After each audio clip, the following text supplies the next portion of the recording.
폴리그래프 그러면 잘 모르세요. 폴리그래프가 뭔지 아세요? 거짓말 탐지기입니다. 범죄 수사에도 많이 쓰이지만 법원에서 증거 능력을 인정하는 것은 극히 제한적입니다.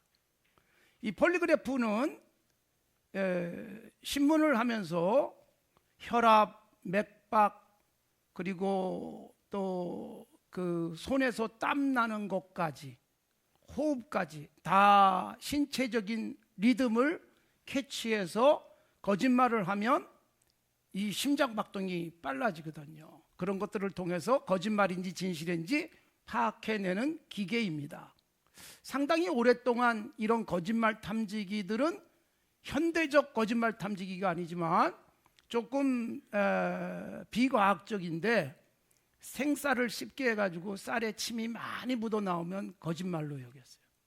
심지어 혓바닥에다가 뜨겁게 달군 쇠를 0.1초 정도 탁 됐다 뗐을 때 화상을 입지 않으면 거짓말로 여겼습니다. 침이 많이 고이기 때문에.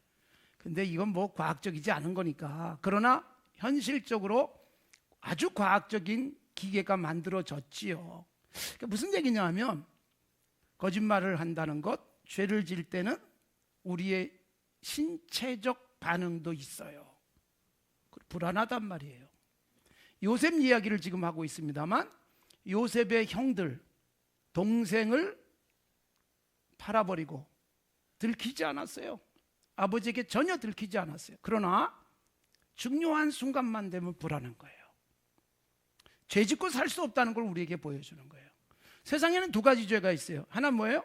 들킨 죄. 또 하나는 들키지 않은 죄가 있어요.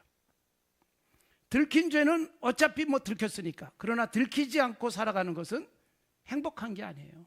언제 들킬지 몰라요. 불안할 수 있어요. 차라리 죄가 죄로 드러나는 게 가장 좋습니다. 오랫동안 죄가 은폐됐다가 드러나서 하루아침에 인생이 무너지기도 합니다.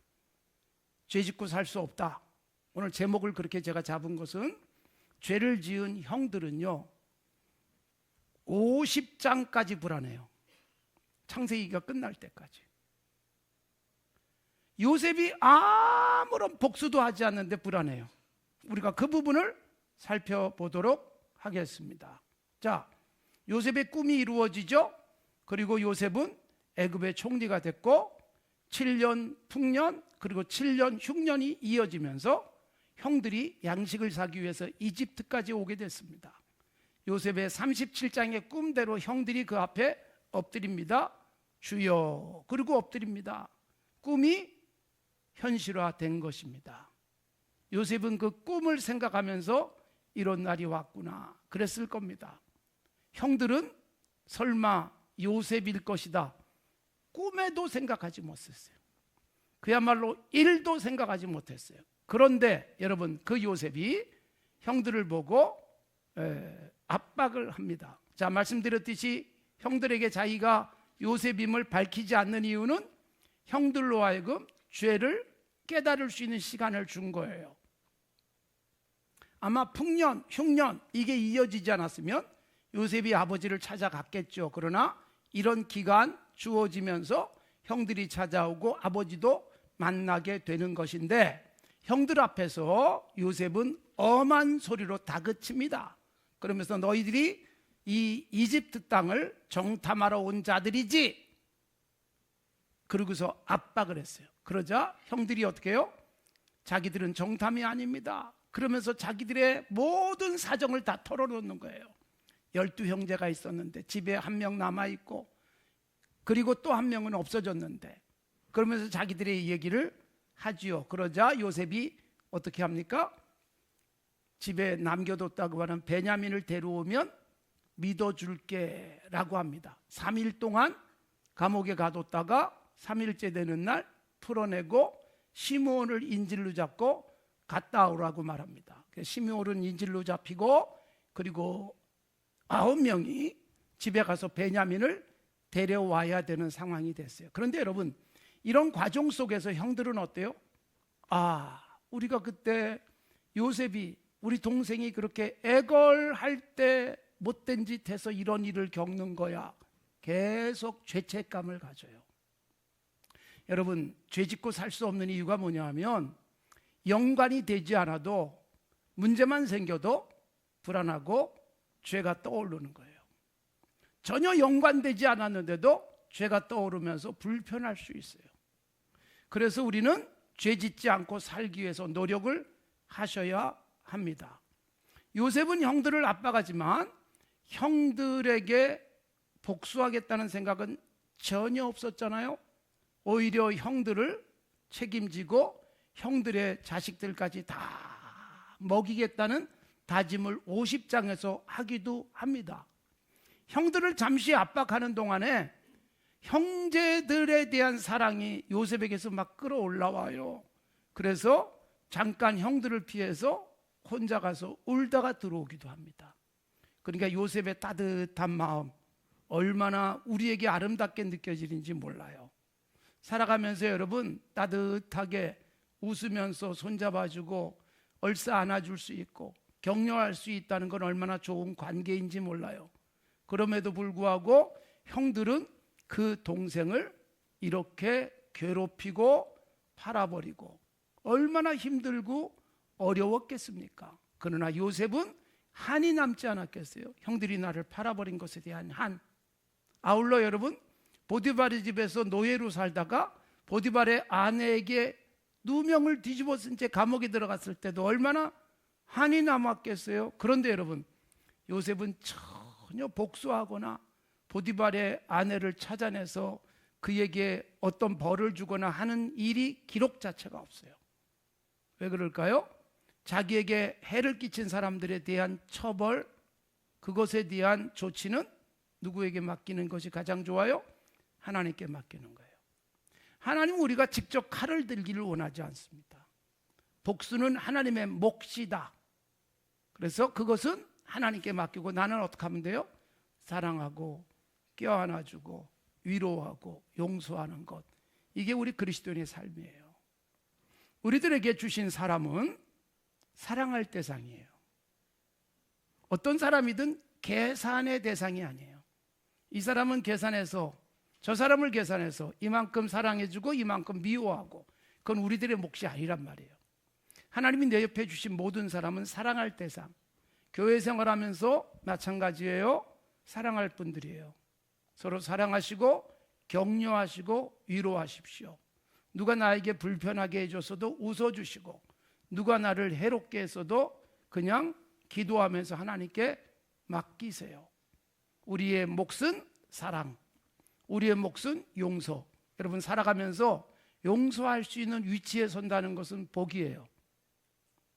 용서받아야 되는 자리에 선다면 불행하지 않겠어요? 용서할 수 있는 위치에 있고 내가 베풀 수 있는 위치에 있는 것, 최고의 복입니다. 평생 그런 역할 하며 살아갈 수 있기를 바랍니다. 요셉은 형들을 위로하고 용서하고 거기다가 다 먹여 살리는 일까지 했으니까 요셉은 장자 같은 역할을 한 거예요. 그래서 요셉이 두 지파를 차지하는 거예요. 장자의 목, 두 목. 그래서 므낫세 지파, 에브라임 지파, 요셉의 두 아들이 12지파 속에 요셉 대신 들어가게 되는 것입니다. 자, 형들은 이제 무슨 일을 만나든지 늘 불안한 거예요. 총리가 자기들을 정탐으로 보니까 두려워 떨어요. 그뿐만 아닙니다. 오늘 본문에도 나오지만 시므온이 남고 9명이 가요. 가다가 중간에 곡식 자루를 풉니다. 짐승들도 먹여야 되고 자기들도 먹어야 되니까 풀었는데 그 안에 뭐가 있어요? 곡식 대금이 그대로 들어있어요. 깜짝 놀라요. 웃어야 될 텐데 불안한 거예요. 이것도 나중에 책임 추궁당하지 않을까? 그러니까 모든 게 불안이에요. 죄를 짓고 살면 불안합니다. 못된 짓 하다가 엄마가 갑자기 문을 확 열고 들어오면 얼른 감추거나 갑자기 여러분 당황스러운 모습을 가질 수밖에 없어요. 누가 언제든지 봐도 괜찮을 삶을 살아가는 것이 그리스도인이 추구해야 될 삶이에요.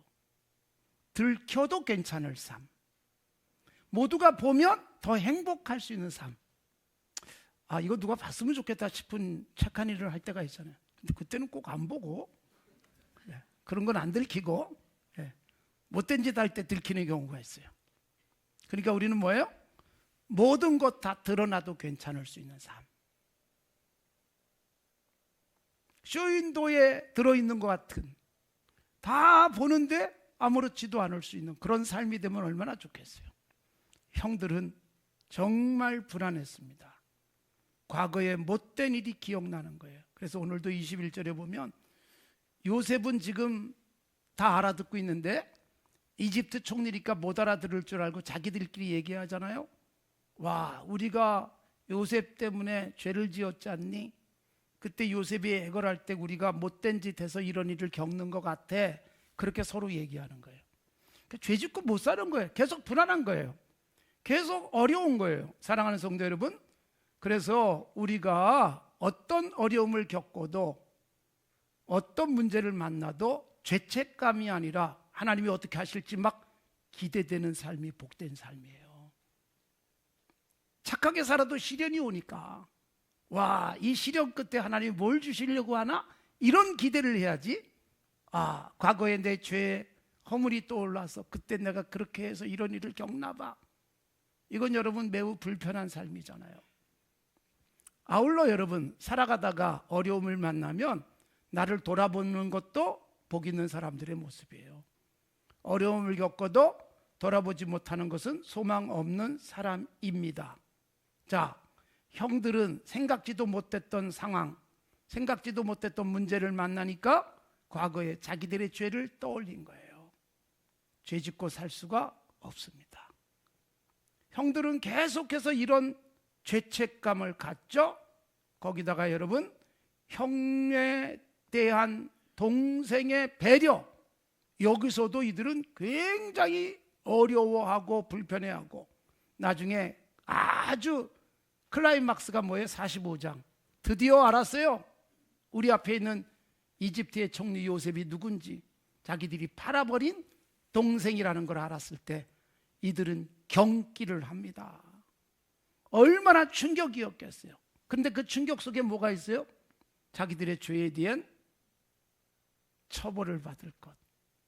이미 동생은요, 범접할 수 없는 힘을 갖고 있잖아요. 자기들은 여러분, 그야말로 요셉 앞에서 언제든지 죽을 수 있는 그런 상황 속에 처하잖아요. 동생을 만나서 반가워야 될 텐데 두려움에 떨고 있어요. 공포에 떨어요. 죄 짓고 못 사는 거예요. 그런데 형은 이렇게 떠는데 동생 요셉은 뭐라고 말해요? 형님들 무서워하지 마세요. 한탄하지 마세요.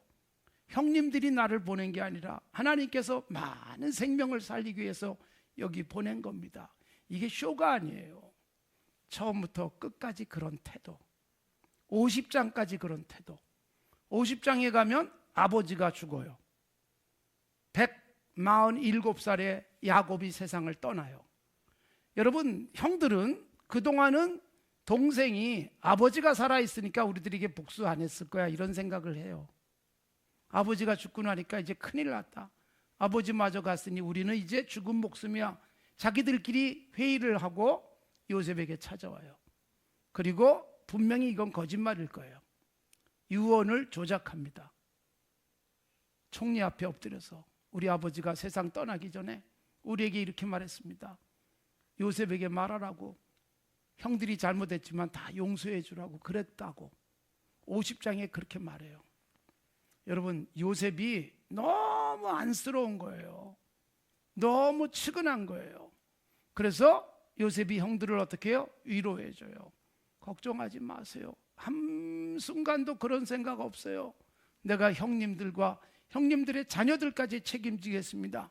그리고 70명의 가족을 온전히 책임지는 요셉이 되는 것입니다. 사랑하는 성도 여러분, 죄 짓고서 불안에 떨며 살아가는 것보다 내가 용서할 수 있는 위치에 있고, 내가 베풀 수 있는 위치에 있고, 나눌 수 있는 위치에 있고, 먹여 살릴 수 있는 위치에 있다면 얼마나 좋겠어요. 그런 꿈 꾸세요. 그런 자리에 서도록 기도하세요. 사실 여러분, 가장 가깝고 사랑해야 될 사이에서도 불편한 관계 속에 살아가는 사람이 의외로 많아요. 남편과 아내가 같이 살긴 사는데 대화도 없고 그냥 살아요. 그냥 살아요. 왜 그런 줄 아세요? 미안하다는 말 한마디 안 하고 살아서 그래요. 용서해달라는 말 한마디 안 하는 거예요. 잘못했다는 얘기조차 안 해요. 해놓고 상대를 아프게 해놓고 시간 지나면 마치 낫는 것처럼, 세월이 약인 것처럼 그냥 또 아무 일 없었다는 듯이 가는 거예요. 속에 쌓이는 거예요. 이거 해결하면서 사셔야 돼요. 아내에 대해서도 남편에 대해서도 해결하면서 사세요. 부모님에 대해서, 자녀에 대해서도 해결하면서 사세요. 부모도 자녀에게 잘못했으면 미안하다고 말해야죠. 이거 없이 살아가는 거예요.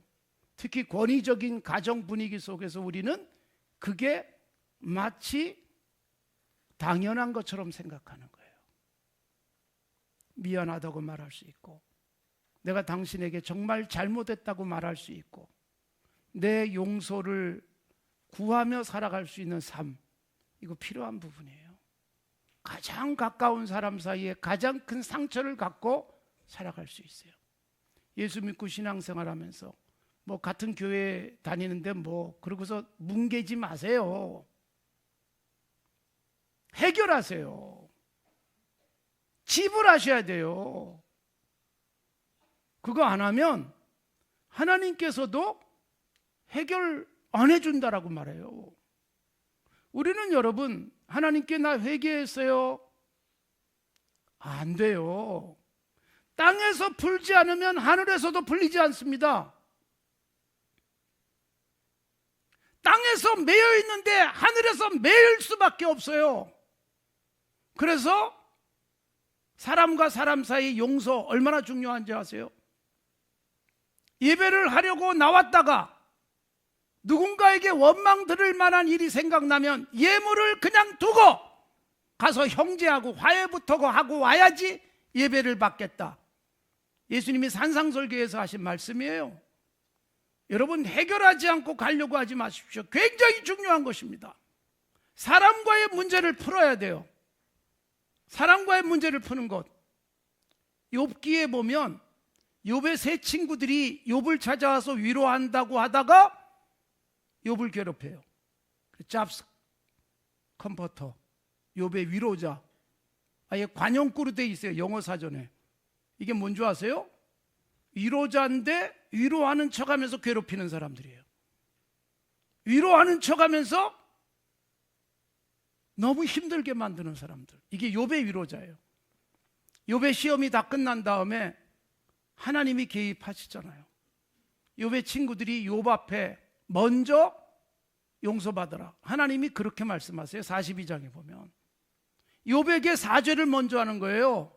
그 다음에 하나님께 제물을 드리니까 하나님이 받으시는 거예요. 형제에게 먼저 문제 풀어라. 죄 짓지 않고 사는 게 가장 좋지만 죄를 졌다면 어떻게 해요? 풀어라. 죄를 품은 채 살 수는 없어요. 여러분, 이미 오래된 영화지만 미량 시크릿 선샤인이라고 번역이 되어 있는 미량이라는 영화, 남편 죽고 남편의 고향에 와서 아들 하나 데리고 사는 영화배우 전도연 씨가 연기를 했던 영화. 남편하고 사이가 안 좋았지만 남편하고 사이가 좋은 것처럼 위장한 채 살아가는 거예요. 그리고 돈이 많은 것처럼 위장을 해요. 그러다가 결국 아들이 유괴당해서 죽습니다. 괜히 허세 부리다가 사실은 아들을 잃은 거예요. 아들이 죽었어요. 살인범도 잡혔어요. 감옥에 가요. 근데 여러분, 전도연 씨는 동네 사람들에 의해서 예수 믿게 됩니다. 교회 나갑니다. 구역 예배를 드립니다. 그러면서 어떻게 해요? 내 아들을 죽인 살인범을 용서해야 되겠다. 용서하려니까 살인범이 있는 감옥으로 찾아갑니다. 그 욕식구들이 막 응원하면서 너무 잘했다고, 가서 용서하고 오면 당신도 편안해질 거라고, 그래서 감옥에 찾아갔다가 어떻게 확 뒤집어져서 나와요. 이유가 뭔지 아세요? 그 살인범은 만나자마자 한 얘기가 뭐예요? 할렐루야. 저는요 너무 많아요. 교회에서 이런 일들이. 내가 감옥에 들어와서 예수 믿고 다 용서받았다는 거예요. 뒤집어지는 거예요. 주인공이 어떻게 해요? 나와서 하늘을 향해서 외치는 거예요. 내가 용서도 안 했는데 왜 하나님이 용서합니까? 용서받지 못한 사람이에요, 사실은. 예수 믿고 가짜 회개들이 얼마나 많은 줄 아세요? 주님 앞에 다 내려놨다고, 주님 앞에 다 회개했다고, 나는 이제 새 사람 됐다고 이렇게 말하는 사람이 저는 제일 무서워요. 심지어 주님 앞에 회개하고 나는 이제 신학교 간다고 아주 걱정돼요. 제발 안 갔으면 좋겠어요. 여러분, 정말 용서란 뭐예요? 죄를 지은 당사자에게 회개하고 그의 용서를 받아야죠. 하나님이 용서하셨다고 뻔뻔스럽게 말하고 있는 살인범 앞에서 아들을 잃은 엄마는 얼마나 속이 뒤집어지겠습니까? 어떻게 보면 밀양이라는 영화는요, 오늘날의 교회를 향해서 따끔하게 회초리를 든 영화 같아요. 이게 오늘날 신앙인의 모습이라고 말하는 것 같아요. 얼마나 여러분, 저는 그 영화를 보면서, 그래서 여러 차례 영화를 보면서 교회를 들여다봤어요. 우리가 그러고 있는 것은 아닌지. 너무나 손쉬운 회개, 너무나도 손쉬운 사죄의 은혜, 용서받았다고. 누군가는 여전히 나를 원망하고 있는데 하나님 앞에서 용서받았다고, 새 사람 됐다고 그 사람하고 해결해야 되는 거예요. 이 형들 동생에게 죄 짓고 그리고 평생을 불편하며 살아가잖아요. 용서했다는데도 불편하잖아요. 그래서 우리는 죄 짓지 않도록 애쓰셔야 되고, 죄를 졌다면 어떻게 해야 돼요? 회개해야죠. 예수님은 이 땅에 정죄하러 오신 분이 아닙니다. 가늠하다가 현장에서 잡힌 여인을 끌고 와서도 내가 너를 정죄하지 않는다, 돌려보내요. 가서 다시는 죄를 범하지 말라. 로마서 8장 1절부터 로마서 8장은 굉장히 중요한, 성경에서는 어떻게 보면 가장 보석 반지에서 빛나는 부분 같은 로마서 8장. 그리스도 안에 있는 자에게는 결코 정죄함이 없다. 그리고 마지막에 누가 우리를 정죄하리요? 예수 그리스도의 사랑, 하나님 아버지 안에 있는 예수 그리스도의 사랑에서 우리는 끊어질 수 없다. 이걸 선포하잖아요. 그러나 여러분, 하나님 쪽에서는 그렇게 하지만 우리는 사랑과의 관계 속에서 풀 거 풀고 해결할 거 해결해야만 하나님도 용서하신다는 것을 분명히 말씀하고 있습니다. 제가 아주 오래전에 이 변호인 영화도 한번 말씀드린 적이 있어요. 고시 공부하다가 국밥집에서 돈이 없어서 배고픈데 밥 먹고 도망갔어요. 국밥집 주인은 고시 공부하는 가난한 고시생이라는 것도 알아요. 얼마든지 붙잡을 수 있지만 보내요. 슬쩍 돈 안 내고 도망가요. 그리고 나중에 고시 봐가지고 변호사가 돼요. 그리고 밥값 들고 국밥집 찾아오는 거예요. 물론 국밥집 주인은 돈을 받지 않습니다. 다 알지만 나한테 말했으면 그냥 줬을 텐데. 따뜻한 마음의 국밥집 주인, 변호사가 된 그는 너무 고마운 거예요. 그리고 이미 마음의 짐을 내려놓은 거예요. 근데 나중에 국밥집 주인의 아들이 시국 사건으로 붙잡혀가요. 그때 변호사가 그의 변호를 해주고 있는 모습, 따뜻한 영화예요. 사랑하는 성도 여러분, 우리가 이 세상 살아가면서 불편하게 살지 않도록 애쓰십시오. 죄지면 불편해지잖아요. 거짓말하는 순간 심장박동이 빨라지잖아요. 거짓말하는 순간에 호흡이 가빠지잖아요. 손에 땀을 쥐게 되잖아요. 착한 일하고 주님 앞에서 따뜻한 마음으로 살아갈 수 있다면 얼마나 좋겠어요.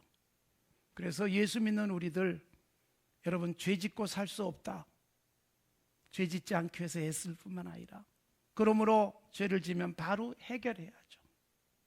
살아가면서 누군가를 길에서 만날까 봐 불편하지 않았으면 좋겠어요. 저쪽에서 오면 쓱 피해서 가야 된다면 이보다 불편한 일이 어디 있겠어요. 더군다나 여러분, 한 10년을 못 만나고 교회 다녔는데 어느 날 그분이 우리 교회에 등록을 해버리면 얼마나 불편하시겠어요. 미국 가면 많습니다. 한인교회에 어느 날 교회 열심히 나오다가 없어졌어요. 누군가가 한국에서 온 다음에. 이 사례가 많아요. 미국까지 도망갔는데 날 잡으러 온 건 아닌데도 찔리는 거예요. 해결하고 사셔야 돼요. 그래서 사랑하는 성도 여러분, 예수 안에 있는 우리는 결코 정죄함이 없는 것은 확실합니다. 우리는 죄로부터 자유함을 얻은 사람인 줄로 믿습니다.